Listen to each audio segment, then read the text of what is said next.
Good afternoon, Trinidad and Tobago. I'm Karen Kozier-Phillip, and this is your C News update at 4 o'clock. Government is today seeking to clarify its position on the closing down of the ArcelorMittal plant, as it maintains it does not have much room legally to act on the matter. The clarification comes one day after the union, which represented ex-Mittal workers, delivered a letter to the Prime Minister, urging him to meet with the investors interested in restarting TNT's steel industry. In an emergency press conference this afternoon, Minister in the Office of the Prime Minister, Stuart Young, clarified that government did in fact meet with the union on the matter, but they were never informed who the investors were. A known investor, it was not someone who had operated any plant and equipment before, any steel industry before. But we told them that if the investor was serious, they should be participating in the liquidation process. He said government advised the union to liaise with the liquidator for the plant, as legally they could not do much intervention.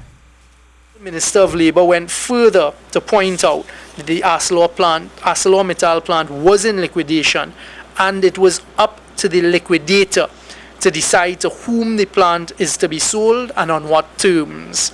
It was also pointed out that the government could not interfere in this process. Opposition leader Kamla Persad-Bissessar wants to know where government will get the money to pay the $89 billion in debt which it has acquired. At the UNC Monday night forum, Mrs. Persad-Bissessar said the government has increased the country's fiscal debt at the end of 2016 fiscal year to $89 billion. She said it's a dangerous place to be. She explained that the debt is a burden for all the working people in this country. And she broke it down and said of the approximately 378,300 working people, the debt to each person is $689,000. You take the $89 billion in debt, divided by the 378.3 thousand people employed, and that is where your government has taken you into the valley of debt. And how do they intend to get us out of that? I have absolutely no idea what they intend to do. Because so far, for the 18 months, as every speaker will tell you, they have done nothing to grow the economy. They have done nothing to grow jobs. Jobs have also fallen, the new report, in every regard.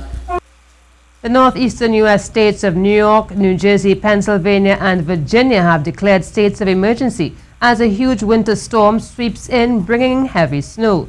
The U.S. National Weather Service issued blizzard warnings from eastern Pennsylvania to southwest Maine. Schools are closed and thousands of flights have been cancelled. The conditions caused German Chancellor Angela Merkel to postpone a trip to Washington to meet President Trump. It has now been rescheduled for Friday.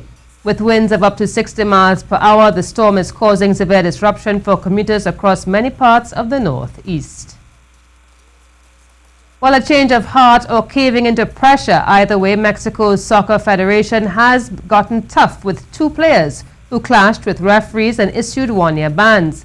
A committee reviewing sanctions against the two players from top-flight clubs at the heart of a row with the country's referees has decided to suspend the men for 1 year and not the original 10 and 8-match suspensions. And now the weather. After a sunny and warm day, look for a clear and cool night, with only a spotty shower expected tonight. After a pleasant 29 degrees Celsius in Tobago, but a hot 33 degrees Celsius in Trinidad, expect a cool night as low as 21 degrees Celsius. On Wednesday, there will be a passing trough, but there's dry air around. Only the occasional shower is likely over the hillsides of Tobago and the northern range. For mariners, seas return to normal at 1.5 to 2 meters to the Caribbean and the Atlantic through Wednesday, with east-northeasterly winds of 10 to 15 knots and east-northeasterly swells of 9 to 10 seconds. Tide is low at 11:30, then high at 5:30. That's the latest weather, and I am meteorologist Tina Wallace. And that was your C News update. I am Karen Kozier-Phillip.